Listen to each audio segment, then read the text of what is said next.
रूहानी राहें धारावाहिक प्रजापिता ब्रह्मा कुमारी ईश्वरी विश्वविद्यालय, जो कि विश्वविख्यात आध्यात्मिक संस्थान है, के साथ संलग्न उन महान विभूतियों की जीवन गाथा है जिनका संपूर्ण जीवन विश्व को बेहतर बनाने की सेवा में समर्पित है। यह धारावाहिक उन महान योगियों की सेवा में जीवन की झांकी है जो कि इस ईश्वरीय विश्वविद्यालय के आधार स्तंभ है तथा अपने मन वचन कर्म द्वारा जन जन को विश्व एकता एवं विश्व बंधुत्व का संदेश दे रहे हैं।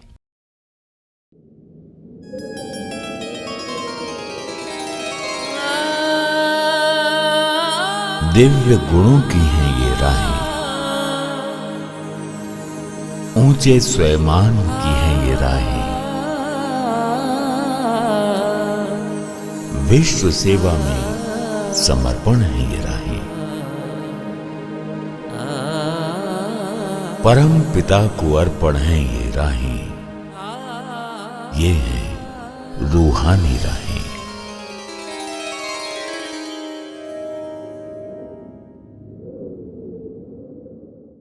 नमस्कार, स्वागत है दोस्तों आपका। प्यार, आशा और विश्वास जगाती हैं रूहानी राहें, आपको खुद के नज़दीक लाती हैं रूहानी राहें। जो सत्यम है, शिवम है, सुंदरम है, उससे मिलाती हैं रूहानी राहें। और रूहानी राहें मिलाती हैं आपको उन प्रभु प्रिय रत्नों से जिनमें सत्यम, शिवम, सुंदरम परम पिता की सुंदरता है, सत्यता है, कल्याणकारी भावनाएं हैं, जिनकी शुद्ध चेतना हर जगह खुशियों के पुष्प खिलाती है, जिनकी वाणी प्रभु महिमा के गीत गाती है, जिनकी जीवन यात्रा सच्ची सेवा का पता बताती है। और ऐसे ही हैं ब्रह्मा कुमार रामश्लोक भाई जी, जिन्होंने सदा ही शुद्ध ऊर्जा का प्रवाह किया है, जिनके हृदय में बस एक वही सच्चा प्रीतम रहता है। ब्रह्मा कुमार रामश्लोक जी पिछले 42 वर्षों से मधुबन तपोभूमि पर अपनी सेवाएं देते हुए योगी जीवन बिता रहे हैं। आइए आज उनके रूहानी जीवन से, उनके साथ से हम रूहानी अमृत पाते हैं।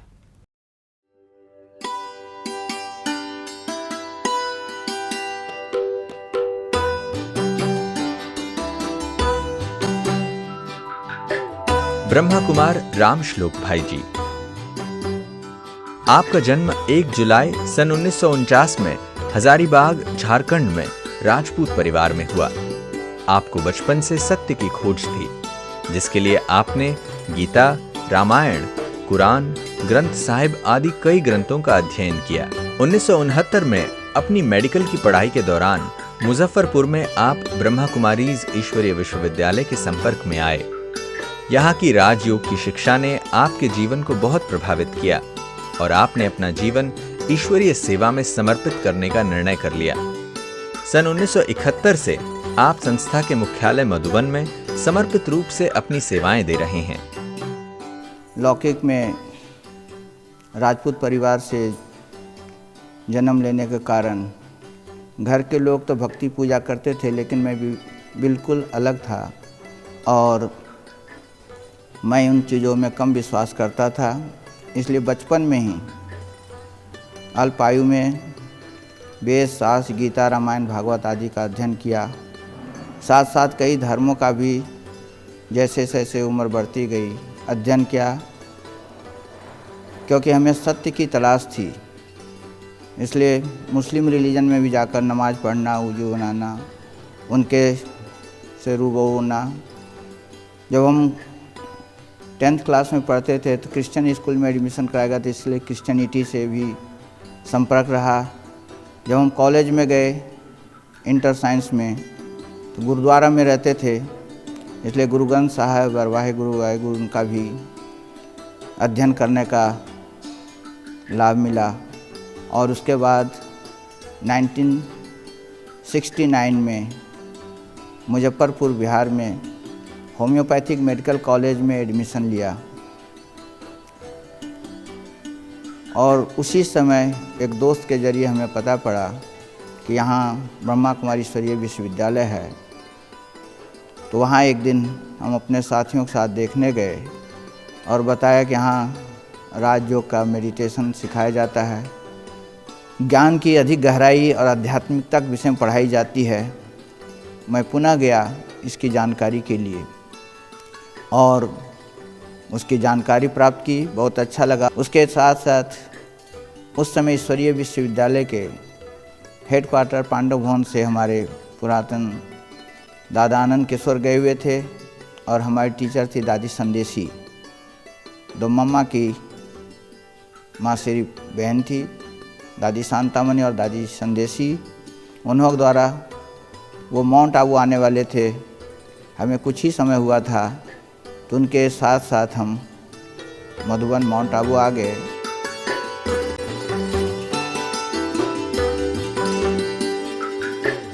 सन 1969 में आप पहली बार मधुबन में आए।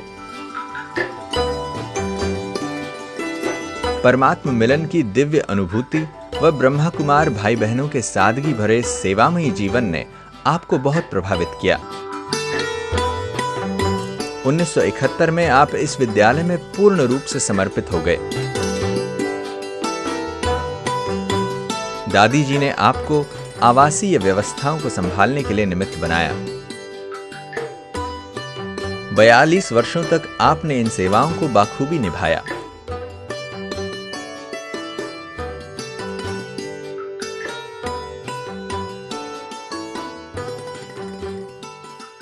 जब यहाँ आए पहले अनुभव, पांडववन में छोटा हिस्ट्री हॉल जहाँ बाबा मम्मा क्लास कराते थे। बाबा मीन्स पिताश्री प्रजापिता ब्रह्मा बाबा। उस समय दादी गुलजार के रथ में बाबा व्यक्त हुए थे, तो दादी गुलजार के तन में बाप दादा का पधरामणि होता था, मैं सम्मुख बैठा हुआ था। ये पहली अनुभूति। हम हर चीज़ अनुभव के आधार से चलते हैं। सुनने देखने के बाद अनुभव करना बहुत बड़ा चीज़ होता है। तो हम बाप सामने बैठे हुए थे।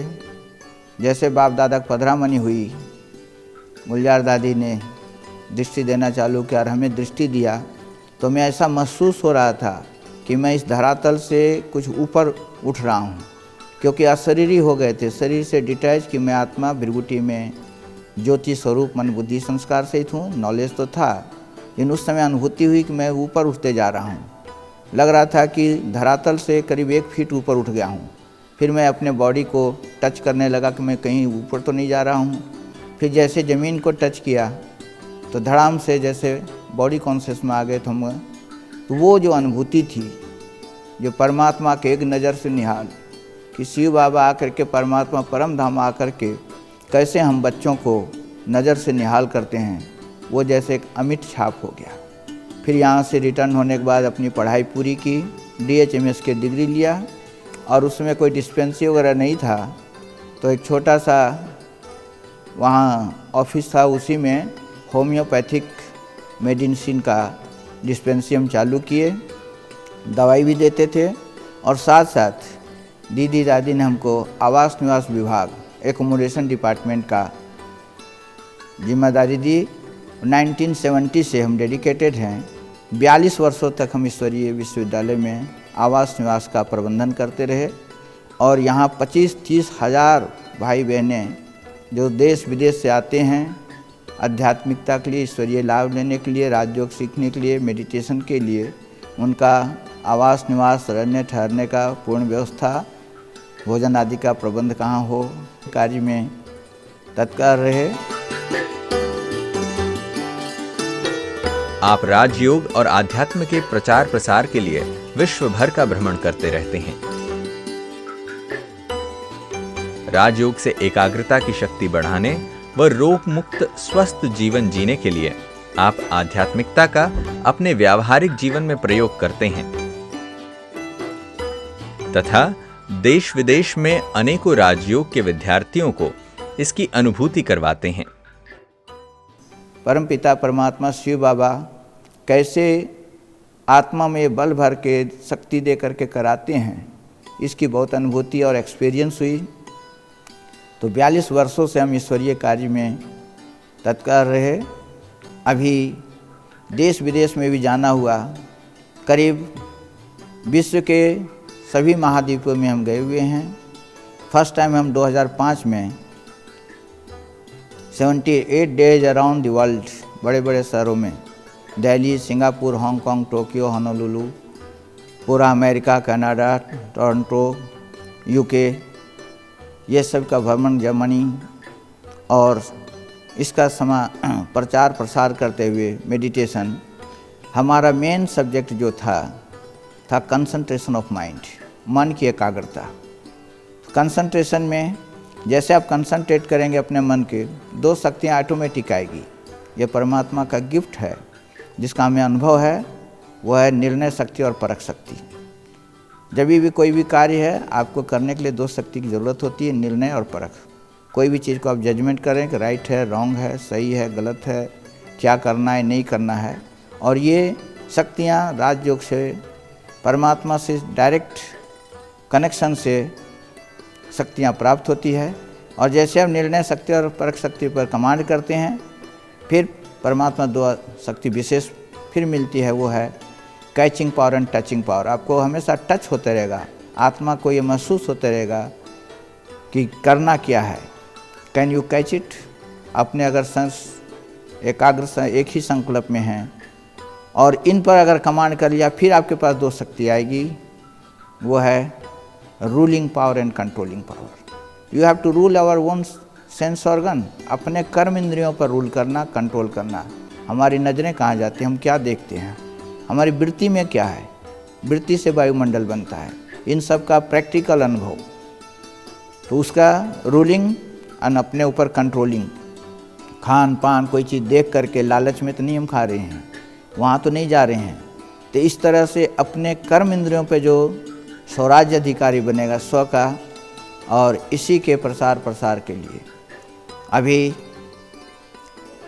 लास्ट ईयर 2013 से आवास निवास विभाग से अवकाश लेकर ये अपनी इन शक्तियों के प्रचार प्रसार के लिए अपग्रेड करके उच्च स्तरीय आध्यात्मिकता के डीप गहन अध्ययन के लिए, जिसमें अंतर्मुखता के द्वारा, एकाग्रता के द्वारा, ज्वालामुखी भट्टी, मनसा सेवा, मन को एकाग्र करके सेवा कैसे करें। ईश्वरीय विश्वविद्यालय के लाखों भाई बहनों में से यहाँ रिफ्रेशर कोर्स के लिए साल में आते हैं और विशेष बाप दादा से मिलन के लिए आते हैं।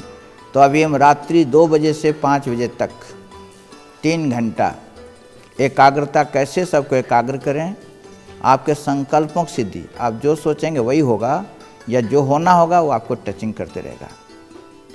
ये बहुत बड़ी उपलब्धि है, प्राप्ति है राजयोग मेडिटेशन से।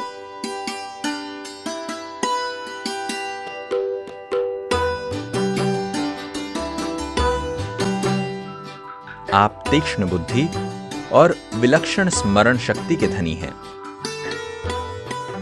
अपने जीवन में गंभीरता, परमणिकता, सादगी व श्रेष्ठता के संतुलन से आप सदा खुशनुमा जीवन जीते हैं। सात्विक आहार, व्यवहार व विचार से आप सर्व को एक पवित्र व योगी जीवन जीने के लिए प्रेरित करते हैं।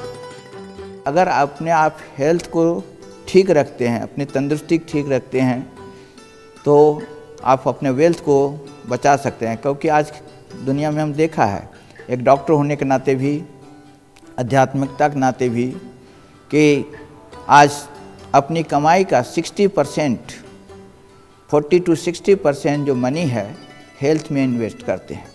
कुछ भी हो गया, टॉनिक, टैबलेट, ये वो लेना, कि हेल्थ की। अगर आपका हेल्थ ठीक है, सही है, तो आपका वेल्थ ऑटोमेटिक 40% पैसे बच जाएंगे। और हेल्थ वेल्थ जहाँ सेव रहेगा तो हैप्पीनेस, खुशी नेचुरल होगी। और परमात्मा की अति कृपा है, आप सबों की ब्लेसिंग है, दुआएं हैं कि हमारी इस उम्र तक, आज तक I don't know what is headache, सिर दर्द क्या है मुझे मालूम नहीं। भगवान ने सारी चीज़ों से, अगर कुछ थोड़ा मोड़ा होता है तो हम होम्योपैथी की छोटी गोली मुख में थोड़ा डाल लेते हैं, वैसे उसकी भी ज़रूरत नहीं है। तो इसके लिए, हेल्थ के लिए पहले आपको कहा ना कि कर्म इंद्रियों पे कंट्रोल, पहले अपने खान पान पर। आज लोग जितना अस्वस्थ हो रहे हैं, बीमार हो रहे हैं, वो खाने पीने के ऊपर। सबसे बड़ी चीज़ है संकल्पों पे, कि आपके विचार कैसे हैं, आपके संकल्प कैसे उठते हैं, आप अपने आप को किस रीति से देखते हैं। Check your thoughts. अगर आप नेगेटिव अधिक सोचते हैं, बहुत सारे ऑटोमेटिक बीमारियां ऑटोमेटिक आ जाएगी। का जितना इंटॉक्सिकेशन है, जितना टॉक्सिन है, वो बाहर आएंगी। अगर आप थोड़ा सा क्रोध कर रहे हैं, इतना इसलिए कहावत है कि जो क्रोध करता है तो क्रोध वाले के पास मटका ही सूख जाता है, मटका तक पानी तक डर जाता है। तो इंसान के अंदर का कितने अपने कर्म इंद्रियों का क्या होता होगा। क्रोध से जो सारा से एंगर से इतने टॉक्सिन निकलते हैं जो कई प्रकार की बीमारियां हो जाती है। खुशी जी है तो थॉट्स, अगर आपके थॉट्स पॉजिटिव एंड पावरफुल है, हमारे में कोई भी चीज़ होती है, आती है 1 मिनट 1 सेकंड में उनको हम विदाई कर देते हैं। क्यों? हमारे इतने सोच और पॉजिटिव एंड पावरफुल है। तो दूसरे जगह चला जाए, ट्रांसफ़र कर दीजिए, आने नहीं दीजिए, कोई को एंट्री नहीं, उन्होंने बोला नो एंट्री। अपने ऊपर पहले विचार, दूसरा व्यवहार। आप लोगों से मिलते जुलते हैं, किस खुशी में मिलते हैं, किस चीज़ से मिलते हैं, किस ख्यालात से मिलते हैं, आपकी ख्यालात क्या हैं। लोभ लालच के बस, प्राप्ति के बस, कुछ लेन देन के बस, सभी संबंधियों के साथ मिलते हैं, किस भावना से मिलते हैं। तो आप अपनी भावना और उसको भी चेक कीजिए कि हमारे उनके प्रति कितनी शुभ भावना, शुभ कामना, पॉजिटिव है। अब रहा व्यवहार के साथ खान पान। तो खान पान के लिए हम क्या भोजन कर रहे हैं, क्या वो हमारे शरीर के लिए कितना उचित है, अनुचित। इसीलिए हमारा खान पान, रहन सहन, हमारा व्यवहार विचार करते हैं। हमारे फ्रेंड सर्किल कैसे हैं, फ्रेंड सर्किल उनसे जैसा संग वैसा रंग, जैसे जैसा अन्न वैसा मन, वैसे जैसा संग वैसा रंग। संग का प्रभाव रंग बहुत डालता है। हमारा संग कैसा है? अगर हमारा एक परमात्मा के साथ है, इसलिए उसको कहते हैं सत्संग। गॉड इज ट्रूथ, ट्रूथ के साथ संग, दैट इज सत्संग। बाकी दुनिया में तो बदसंग, बात सुनाते रहेंगे, इधर उधर अपना टाइम पास करते रहेंगे। अगर आपको अपना स्ट्रेंथ करना है, एवर हेल्दी वेल्दी हैप्पी बनना है, देश विदेश में हम ये संदेश देते हैं और अपना प्रैक्टिकल जीवन का व्यवहारिक चर्चा करते हैं। तो इस तरह से आप स्वास्थ्य पर भी ध्यान, सब हर चीज़ आपके हाथों में है। आपका भाग्य, आपका भविष्य, आपका हर चीज़ आपके हाथ में है। आप जैसा चाहें वैसा, आपके कलम आपके हाथ में है। अपने भाग्य के लकीर जितना खींचना चाहिए उतना खींच सकते हैं। ब्रह्मा कुमार रामश्लोक भाई जी का निर्मल व स्वच्छ मन, उमंग उत्साह व साहस, मिलनसार स्वभाव आपको आकर्षण में व प्रतिभाशाली व्यक्तित्व की छवि देता है।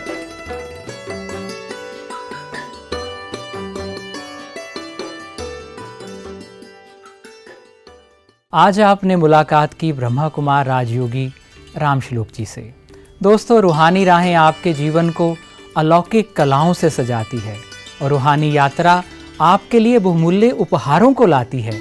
और जो चलता है रूहानी राहों पर, उसका जीवन बहार हो जाता है और वो स्वयं इस संसार के लिए बहुमूल्य उपहार हो जाता है। और इन राहों पर कदम बा कदम बढ़ाकर बढ़ सकते हैं आप आगे, जब भी आप चाहें। और अगले सप्ताह किसी विशेष की विशेषताओं को फिर से आपके सामने लाएगी रूहानी राहें। ओम शांति, नमस्कार।